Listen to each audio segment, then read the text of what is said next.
Aujourd'hui, nous allons parler du feu en 4 étapes essentielles pour mieux comprendre cette force destructrice et savoir comment réagir en cas d'urgence. Commençons par la théorie du feu. La théorie du feu repose sur le concept du triangle du feu. Ce triangle est composé de 3 éléments indispensables à la combustion: le combustible, le comburant et l'énergie d'activation. Sans l'un de ces éléments, le feu ne peut pas prendre naissance ou se maintenir. Les classes de feu définissent les différents types de combustibles impliqués dans un incendie. La classe A concerne les feux de matériaux solides comme le bois ou le papier. La classe B concerne les feux de liquides inflammables comme l'essence. La classe C concerne les feux de gaz inflammables tels que le propane. Classe D concerne les feux de métaux combustibles. Et enfin, la classe F concerne les feux d'auxiliaires de cuisson tels que les huiles végétales et animales. Les causes d'un incendie peuvent être variées, allant d'un court-circuit électrique à une flamme nue, en passant par un objet chaud laissé sans surveillance. Il est essentiel de comprendre ces causes pour les prévenir et éviter tout risque d'incendie. Les causes sont d'origine humaine, naturelle et mécanique. Les causes humaines sont la négligence, mégots de cigarettes, la malveillance, de causes accidentelles. Les causes naturelles, la foudre, la fermentation ou le soleil.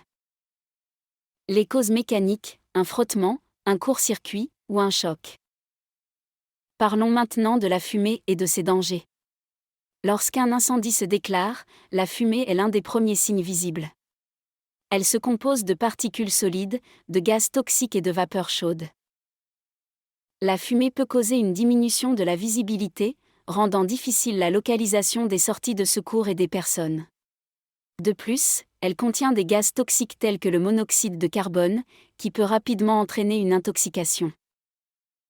Il est donc crucial de rester près du sol lorsqu'il y a de la fumée, car l'air y est moins toxique. Cela permet également d'éviter les températures élevées présentes en hauteur. La propagation du feu peut se faire de différentes manières, par conduction, convection, rayonnement et projection. Commençons par la conduction. C'est le transfert de chaleur d'un objet en feu à un autre objet en contact direct avec celui-ci. Par exemple, si une porte enflammée est en contact avec un mur, la chaleur peut se propager au mur par conduction. La convection est le transfert de chaleur par déplacement d'air chaud. L'air chaud s'élève, créant un courant ascendant qui peut propager le feu dans une pièce ou à d'autres étages. Le rayonnement est le transfert de chaleur sous forme d'ondes électromagnétiques. Les objets proches de la source de chaleur peuvent être chauffés directement par rayonnement, même sans contact physique.